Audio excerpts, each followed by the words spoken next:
But the reason I sometimes choose to avoid these conversations is maybe because they're difficult. And dare I say anything about finances, and that's it. That's, But it's not. Hold on. Okay, sorry. There's a lot of pressure on me. If you wanted me, I want it myself. It's not bad to kind of, be more successful for a second. But when you deliver it with that, jab, it feels like, ugh. It feels what? It feels... It feels what? What does it feel? It feels like a jab. Okay, but I'm asking you nicely. But the anger's manifesting right now. I mean, you're getting... It's not, I'm not, Rod. Okay. I'm really not. Okay. Well, you sound angry. Okay. You sound frustrated. If we got way off the topic of how he feels when I feel upset, I think that this actually brings us right back there. Because we're talking about like how you make me feel and you go, that's in your head. Or not, you can't feel that way because I'm such a good husband. I think I would like to start from a place where we give Mao a little bit more of the benefit of the doubt. Okay. I'm not sure I heard it that way, and I'd like to believe, I've seen you react empathically, and I'd like to believe that you've got that in you. So... Yeah, I'm not gonna help you with that. I don't need to earn anything there. I have it. If you can't see it, like, fuck you. And like, if you're not being magnanimous. Like, I'm not being magnanimous. I know you're not, and I'm telling you you're not. Describe anything you want, but don't ascribe motivations to me. That's just unfair to me. Okay, I won't. I don't think it's in your head. You didn't make it up, babe. You're telling a story about something. I'm listening to you. Okay. That I can say a word, and you could take that word and imagine it. I've brewed some evil concoction. Like, fuck you. Like, stop. That's the problem. And you're right. This does exemplify it, but not in the way you imagine, in the way that I imagine. You keep telling the narrative as if I can't meet you where you're at. You're not meeting me where I'm at. All the time, recognizing the distance between us is the distance that I'm not moving. It's the distance between us. If you want to close that distance, start fucking walking toward me. Stop telling me you're over there and I need to just, like, get it because you've had bad experiences. Okay, me too. So I'm happy to patiently sit here and listen to everything. And I'm empathetic. I'm empathetic all the fucking time. That's not a problem. You don't have a problem of a lack of empathy in your husband. That's not what you have. You feel like you're not getting something, you're getting it, and you feel like you're not getting it.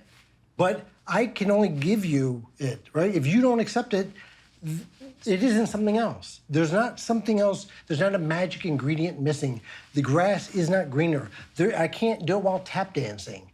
And I bent myself into a pretzel to try to figure out whatever it is that you need and then be called all sorts of fucking names in the therapist's office because I protected you. That's it. Okay? Yes. All right. I just want to check your... What angered you the most is the misread of you that Annie had right now? It doesn't anger me the most. It's just the most disappointing. Like, really, still? And if you feel that way, babe, I love you. You should leave. You should not live your life in this level of consternation. And if I'm the cause of it, you shouldn't be near me. If there's something there, as horrible as it will be for me, you can't live your life this disabled. Married. When we first got married, there was good and there was bad. Big picture items we're on the same page about, like how to raise our children, the fact that we both, we're Jewish and we're Orthodox, so we agree on everything having to do with that. But over the course of the last few years, things have definitely become more difficult. I've been very disappointed with like where we are now and where you are as far as everything, like where we are financially, where we are as a couple, where we are sexually. Like, I want to be pregnant yesterday. I ask him that all the time. I ask him, when am I going to have another baby, Michael? Well, we can't afford one right now. unless I do something. So I'm constantly walking around with all this resentment and all this anger and all this frustration. So, and I feel like ultimately the reason for that is I blame him. Because if he were different, then the situation would be different. If he acted differently, if he acted accordingly, Then the he would situation deliver be the different. life you Yeah, he would deliver the wanted. life that I want. So what happened? Why am I answering all the questions? Maybe you can pipe in. What happened? What happened? Why How have I is not that not- satisfied her every You know what desire? happened? He happened. See, that's not a nice way to introduce me. I mean, my general perspective on marriage is more that, like, it's two people trying to make it through life together as partners, and they're each contributing whatever they can in whatever way they can to get through it. You know what that sounds like to me when he says that? Is I'm hearing that is what a lazy person would say.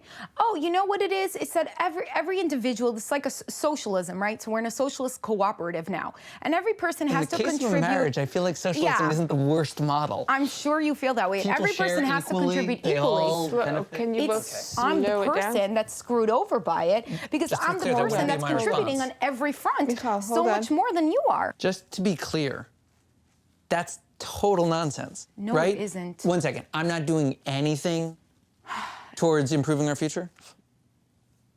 I'm doing more than should How do be you required measure of when me to you're do. doing enough and when I'm not doing enough? Because all I expect of you is literally one thing, and you don't do that thing. What is that one thing? Support me, so that I don't have to work. That's kind of a big umbrella to throw things under. You're right. It's so hard because I'm demanding billions of dollars out of you. What, so it's just a number? There's a number somewhere, I expect this of you? It's not a number. Call me when you've got it? I don't know. It Yeah, feels like a little maybe. bit like a ransom, honestly. Okay, well, if you're not willing to pay it, then maybe you should be married to someone else. Is that a healthy dynamic? Say I don't like, care. I'm I so would like to tired of hear. having these conversations with you. You Michal, think that I want? Michal, give some room. I'm so exhausted. But you're partially exhausted because you are working so hard. You don't need Because to that's do my all life of with that. him. But you're I can't here sit with back. me. I can't sit back. You're I always here have with to be in me. the driver's seat. Can I ask you to pause? Sure. What do you think about that? I would say that she's probably right, that I have a laissez-faire attitude, and I'm just generally comfortable with how things are. I just think that life is more manageable if you enjoy it. And I think that anyone who doesn't take it as a priority is just gonna fail miserably in one way or another. How are you feeling? Very, very angry. I've enabled you to relax and enjoy your life for the last decade. And now it's time for you to get up off your ass and start doing something and stop relaxing. Grow your damn law firm. I am working on that. I haven't seen you do anything. I feel so exhausted by this marriage. You know, it's like two people and they're in the race. And in order to get to the finish line, they both have to finish together, Like a right? relay race. Like you're tied to each Three-legged other. race. And I feel like our marriage is that I am running with all my might. And I'm I'm running as dead fast weight. as I possibly can. And he's inching along, saying, it's okay, we'll get there. That has been our marriage, and I'm just tied to him. Completely what I see right here. Yes. Yes. I see how hard you're working. I get it. Where are you? He thinks it's hysterical. No. But you're still doing the work. I'm like, in terms like this, I'm ready to just punch him in the face. But you're doing so much work. And it's Let me do some exhausting to work. me. Stop it. Why do you find this funny? Why do you think I find this I feel funny? like I just hate him so much. I can't stand being around him. I'm sitting here and I want to get somewhere and I want to fix it. And it's not as though I've sat back for the past 10 years of our marriage and said, you know what?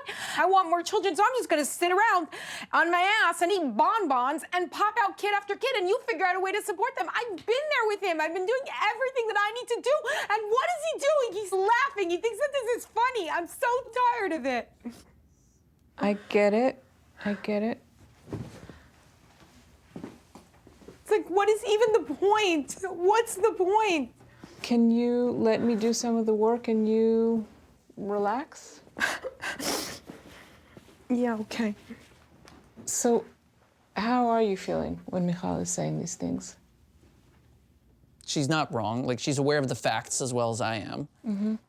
Like, the reason I was chuckling was I was imagining Michal running a 3-legged race with my son, and I could imagine her, like, dragging him along, not caring that he was, like, crying.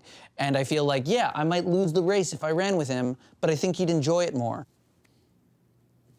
It was more just like the absurdity struck me. How do you feel when Michal is describing you as lazy, unable to pull your weight, I mean, that hurts. exploiting her? I don't think I'm lazy. I think I worked pretty How hard. do you feel?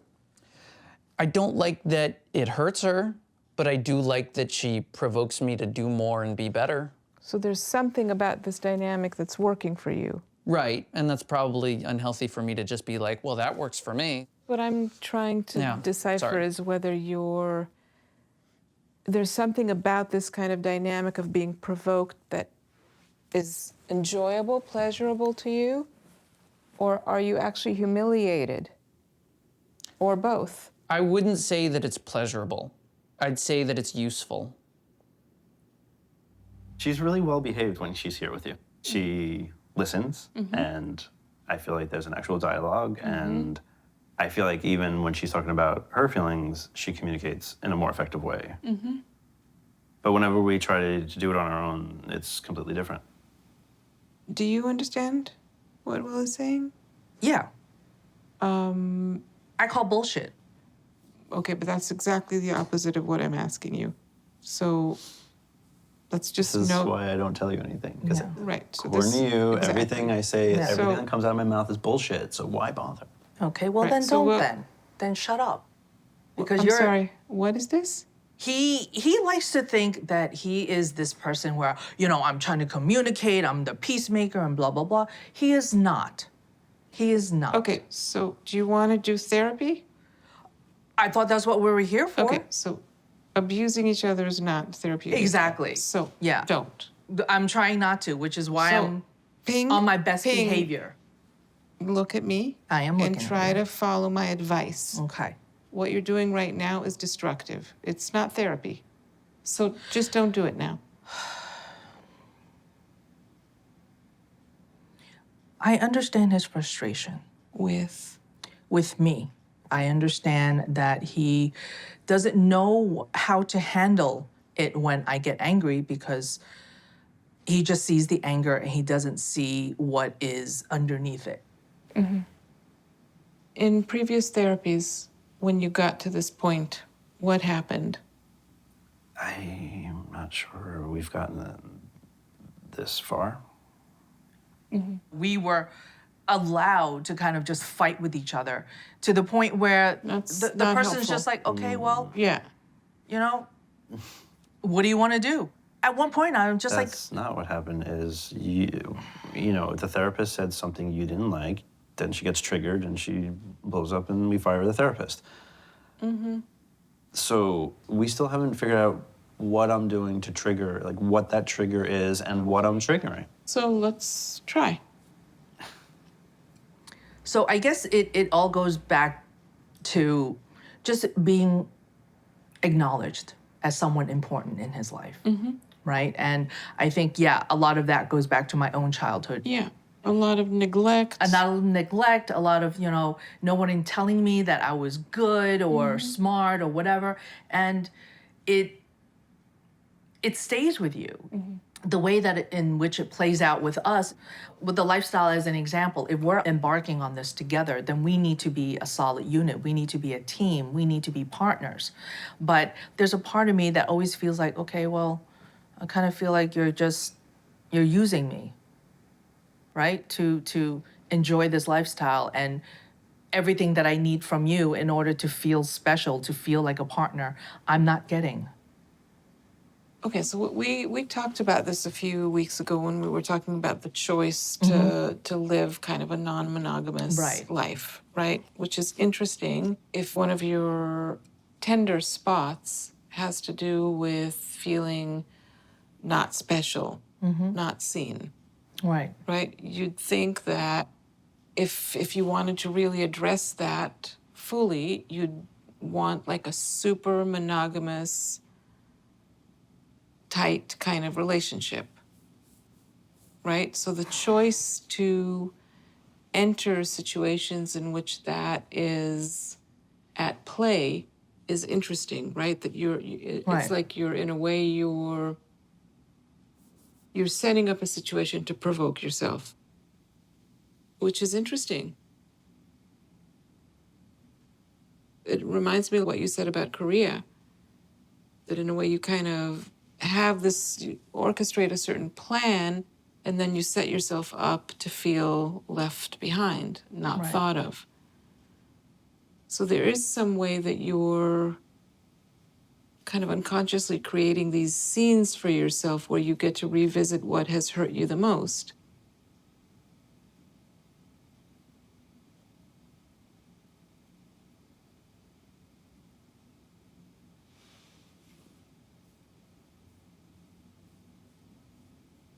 You both seem suddenly quite sad. What's going on? I feel like that lifestyle helped me kind of come out of my shell a little bit. And I thought by meeting him that I found a partner, you know, that would see me and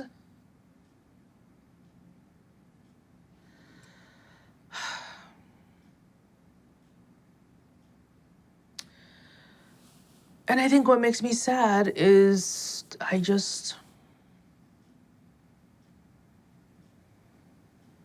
don't really think he sees me. Well, I have a couple of thoughts, but first I want to say that these kind of early experiences of deprivation and neglect sit very deep, and there's a certain degree of being unseen that you're going to have to live with, in the sense that it's always going to be there. It's not like somebody else can come in and see you the way you needed to be seen then. So there's a certain pain that you're living with that this relationship can't fix.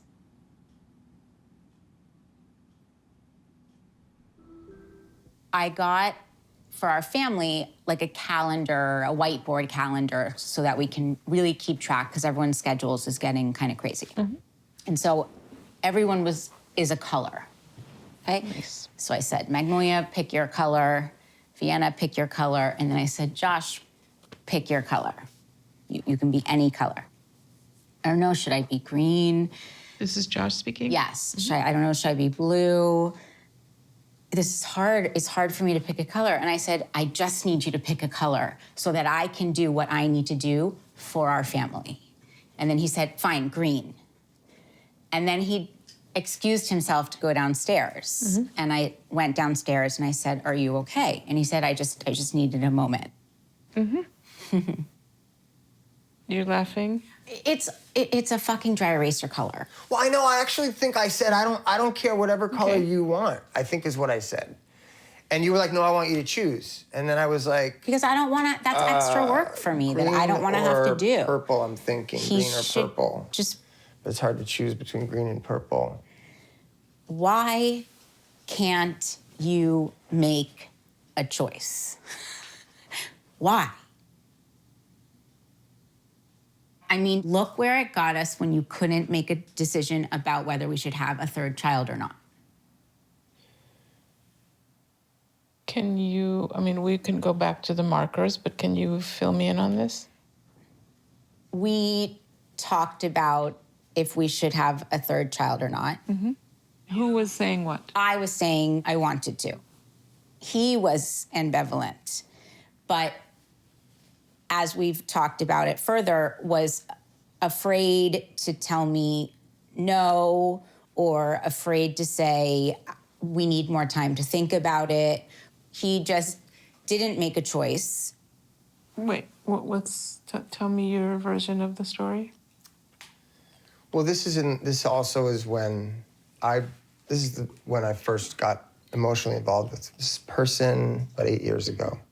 I think at that time I was very confused about a lot of things, and I've always worried about keeping you happy.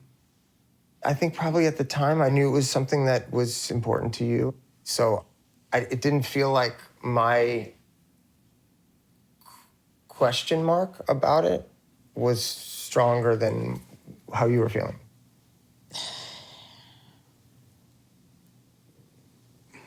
The one thing that I have asked for in our marriage that I have said will make me happy is to talk with me about what he wants or what he thinks so that we can do things together.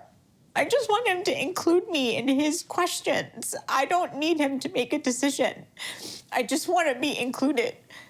But what you're asking for happens to be both difficult for Josh, But then also he shouldn't have stayed in this marriage in the first place because I've been asking for it from the beginning. Right, but the solution to that in your mind is for Josh I don't know what the solution is. I'm trying to talk to you. Okay.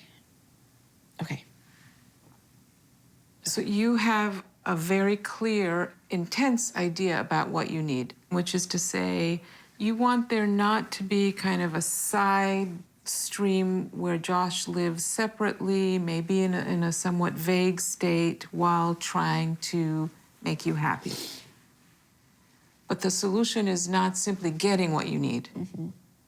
The solution has partially to do with you understanding how the intensity of your ask is affecting the field between the two of you.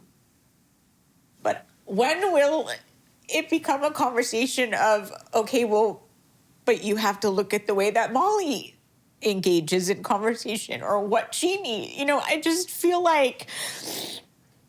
Meaning that you're being asked to adjust to Josh's rhythm. Yes. But you don't feel like Josh is getting any kind of pressure to adjust to yours. Yes. I do not know if Josh feels this feeling that he needs to make changes. And the unfortunate thing is, the way that I have chosen to scream and yell at him that he needs to do some fucking work himself has been by having my own relations with other people. It's like my way of screaming at the top of my lungs. But the fact that you think that I haven't done anything, and that I haven't done any work or grown at all. First of all, but I have asked repeatedly the same thing. And and every single time we get to sit on a couch and I need to understand who you are and how you're sensitive and this and That's not true. But and it's not a fair statement. Can I interrupt? Because what I feel like I'm doing with the two of you right now is actually putting pressure on Josh to articulate yourself much more clearly and to understand how you're thriving by relying on Molly's intensity. I guarantee you he does not see it that way. And until you just said that, he did not realize that you were putting pressure on him to think that. I guarantee you. He is thinking, okay, she understands me. She really sees my authentic self. And my authentic self is who I am. And to change that would be unauthentic. It's not, she's not asking me to look at that and change it. She's really understanding it. And now I get to say, see, this is who I am. It's hard for me to make choices or blah, blah, blah, blah, blah. And I'm not supposed to not be my authentic self. Guarantee it. Would you like to respond to that? Is that what's going on? No. It seemed very clear to me at the beginning that as you were pressuring, asking Molly not to talk and continuing to ask me to go to try and figure out what was going on. Granted, this is something that happened 8 years ago, and since then, we've made a lot of tough choices together as a couple, together. We've made choices. Josh, I was in a relationship for 5 years with someone else. And a year and a half ago, I was in a relationship with an ex-girlfriend. I am still screaming. Yeah, but fuck that. Fuck that to say that, like, I mean, the way you're just saying it is like, if I had done something, you wouldn't have done those things. That's not what I'm saying. And that somehow if I had just gotten it right, no, you wouldn't have done those things. That's exactly what it sounds like. It's not about getting it right. There's not a right. I'm screaming at you to do what I'm asking you to do. Do it the way I want you to do What it. am I've I been asking screaming. you to? What am I asking you to do? Really? Is this asking- really an interrogation? Is that how we're going to do no, it? Josh, where I'm you're not- saying, where Josh, you're I'm leading not me down the path to I'm get not me to the I'm not answer that you're hoping no, for? I'm not interrogating you. I'm It trying to feels see like if you it. hear. It feels like it. I'm trying to see if you can repeat what I have been asking for years. I could have been more present. I could have talked to you more about all the things that I was feeling, about the questions I was having. So about why isn't that happening now? It is happening now. It hasn't happened for the past week, but we've been talking so much more deeply about everything for, it is happening. What do you mean it's not happening? I'm like so bothered right now that you're sitting there like that with this attitude that like I am being ridiculous and interrogating you when all I am saying to you is I don't think that you have been doing the work that you say you have.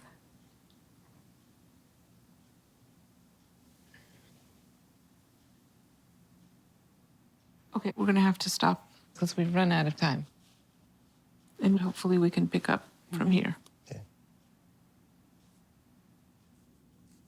Just feeling like hopeless about our future, hopeless about like where we can meet. It was hard to hear you say that like you're still so angry at me when like you know everything about me. And it just feels like none of that means anything to you. What would it sound like if it did mean something to Brock? I feel like if Brock understood me, you wouldn't be saying things like, I just need you to promise that that will never happen again. Like, I need you to, like, make that covenant, really. But if Brock is saying, I don't feel safe when I ask you to not hurt me, and you do that, I can't trust you that you won't hurt me. What are you doing with that information? I hear that as Brock wanting to return to the systems and things that have given him comfort. A world in which men control women. Mm-hmm. And I have subverted that order, and it makes him scared. And so instead of transcending that, he wants to revert back. That's possible. I don't know if that's Brock's experience. Is that? No, especially because like I asked you to talk about open the marriage. Like, yeah, but not for me. That's because you wanted to assuage your own anxieties, because I wouldn't give you that promise. Like, I feel like Brock's suggestion of that is trying to shortcut some deeper healing that I think that needs to happen. Mm-hmm. And also, that feels unproductive, not going to do it. Okay, so I'm registering what you're saying. Can you articulate what matters to you? yeah, I just want to know that in this partnership that we're committed to not hurting each other.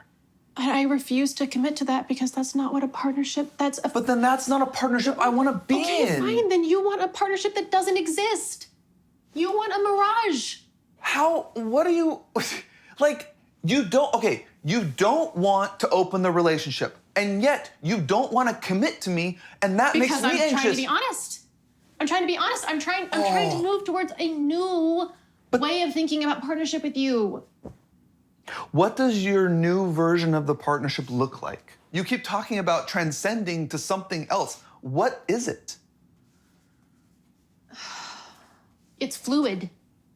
Okay, fluid to me means open. That is not what. But Chrissy, what does fluid mean to you? Fluid means that you accept risk, that you are okay with a love that could hurt you. But like, It's real. I know, but that the risk is after the commitment. Without the commitment, there's You're no. talking about relationships like they're a math formula. Like, Christy, can I ask you to let go of contempt? and try to actually have a conversation, you need to show up for this. The two of you are having a real issue. I mean, you're hoping that the resolution will come from Brock understanding you. But there are two people here. You have to extend the same degree of understanding. I know, Orna, like, I have. I really feel like I have. I need to see it. I need to see it. So I can understand what's the impasse. What do you hear Brock saying? I'm hearing from you that it's not possible to cheat in an open relationship, which is not true. That's not, but okay. Sorry. Relieve yourself of your own opinions for a minute and just try to understand. What is Brock saying? It's like he's asking for something that he already has. Which is? A commitment to not hurt him. I love him. I actively try not to hurt the people that I love. It doesn't mean that, like, I won't do it. But, like, you already have that from me. That's what love is. I don't know what more you want. Can you respond to that? Just a commitment that we're not going to cheat on each other. What is the cost to you? Say it in full terms. What is the cost to you of saying, I will not do that again? Just the pain of everything that this has been to us. To reduce it to that, to think that that is the out, is to just promise that it'll never happen again. The cost is the pain. And that pain was really worth something to me. It was worth something to me too, Kiz. Say, what do you mean by that? What I learned from it was that we can recommit to each other and we can stretch our marriage to the needs of ourselves as partners, but we work together to do that. Like, we don't just decide one night, you know what, fuck it, I need this, I'm taking it. Like, that's not how I view commitment. All I hear when you talk is my grandpa's voice. Because that was the one thing that he said. Do you remember? We sat on the couch and he was going to marry us. He said that's the number one thing, that's the most important thing, is commitment. Not love, not compassion, not forgiveness. Right. Commitment. No, that is not the most important thing to me. And it's the old ways to me. To me, that's the old ways. Okay, then let's open the relationship. No! What the Unbelievable. Brock, can you Sorry. No, I think what you might want to try is use a different language. My concerns are, I don't want to be blindsided like that again. I can't. And if that is hanging over me, I won't be able to fully be with you.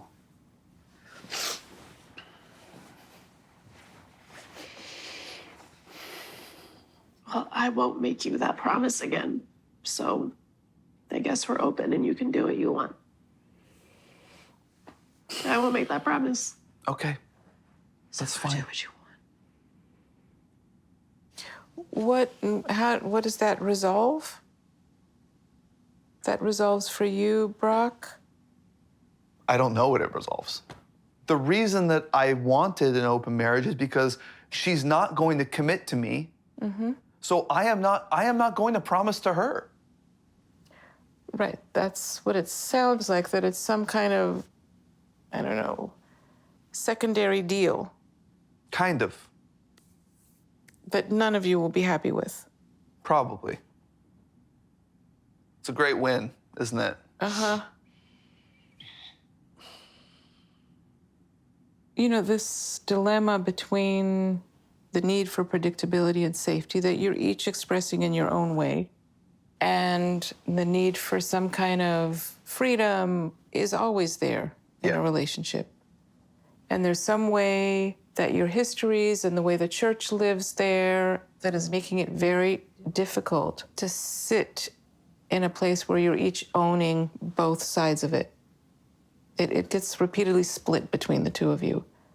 And I feel like I get put in the box of the church, in the box of patriarchy, in the box of family. Like I become the stand-in for all of that. So like my opinions, it's almost like when they travel to her, they pick up all of this historical trash along the way. They get to her ear, and then it's not about me anymore. Now it's about broader things. And you? What then gets put all into you? Fear about losing ground that I've fought so hard to claim. And so I'm just on a high alert for being manipulated back into that. I don't think I've ever been able to trust the things that I love. I guess I expect more than I'm getting. Expect. You're using a very particular word. You're not saying I long for, you're saying I expect, which means that sets up Rod to fail. Okay. You expect, and then the person fails you. So that's already a dynamic that is toxic for the two of you. Because then I get a response. But what does he expect? If you were expecting, what does he expect? I don't know what I don't know what I want. That's important. I'm not sure But what I you want. know you're disappointed. Because, right. And none of you even know what's missing. Not even close. Yeah. You don't know what you want. You don't know what is expected. Both of you just know it fails. Correct. Meaning there's nothing there, really. This is like some cover-up for something else. Yes. Okay. But the reason I sometimes choose to avoid these conversations is maybe because they're difficult. And dare I say anything about finances, and that's it. That's, you know, But it's not. Hold on. Okay. Sorry. There's a lot of pressure on me. If you wanted me, I wanted myself. It's not bad to kind of, you know, be more successful for a second. But when you deliver it with that, you know, jab, it feels, ugh. It feels what? It feels... It feels what? What does it feel? It feels like a jab. Okay, look, but right now, I'm asking you nicely. But the anger's manifesting right now. I mean, you get... It's not, I'm not, Rod. Okay. I'm really not. Okay. Well, you sound angry. Okay. You sound frustrated. Because I feel like, okay, because... You do not sound like you want to hear what it feels like. I do want to hear it. So So do just- something with your demeanor that invites that. You just witness it. She triggers so quickly. And it's like, whoa, it's not, again, Well, just... did you see what I did? Yeah, you did, absolutely. You can do that. We need to tackle our issues. What does that mean? We need to talk about our finances. We need to get help and figure out what we need to do together. Do you want to try talking about finances? Sure. Go ahead. We know the answer. We Okay. need to make more income. That's the answer. We can't cut back on anything because there's not nothing to cut back on. We need to bring in more. There are things you spend on, I don't, and it's another X amount here, another X amount there. And we don't have conversations about that. All of a sudden I see, wow, $700 out in the bank. Where'd that go? What are you talking about? You went to get your eyes tested last couple weeks ago and you spent $700. But you know, it's once a year that I go and I get my eyes checked. I'm not going to justify that. I'm not. And this is where I get angry. Because this is where, like, that's the conversation we're having. It just came up. It wasn't conscious. I wasn't. What conversation do you want to be having? You wanted to talk about money, and here's a conversation about money. It just. So why didn't you talk to me about it then? Why did you have to wait? Like, if there's something bothering you. So, if you want Rod to talk to you more, you have to make the conversations inviting. Okay. If you're going to keep being angry, you're not going to have that thing you want. What triggered the anger? Because I've taken a lot of time away to be with our daughter. And I don't regret 1 minute. I'm thrilled that I've been home. But we lost a lot of money when I was home. So now it's like catch up.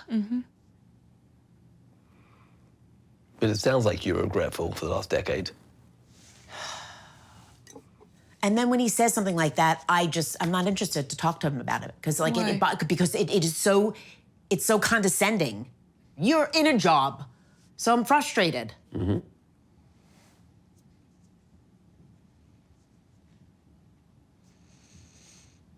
I just feel like it's the same dialogue over and over again. Years of it, because I feel like it's so suppressed for so long on the reality, on how much it hurts. What hurts?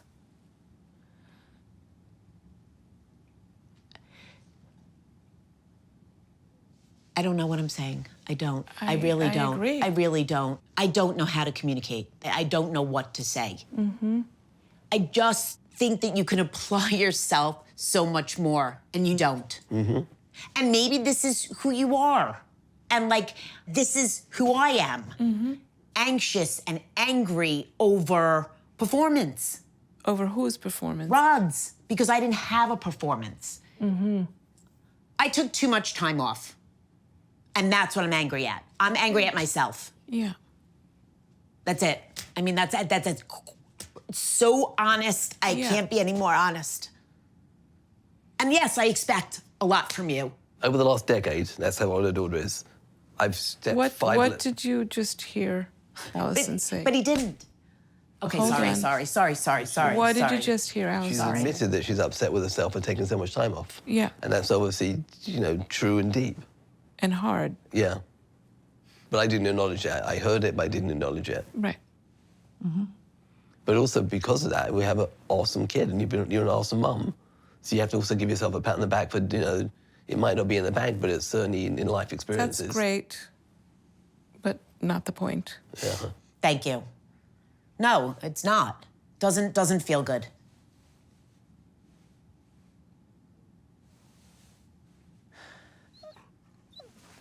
I feel the same way, Nico.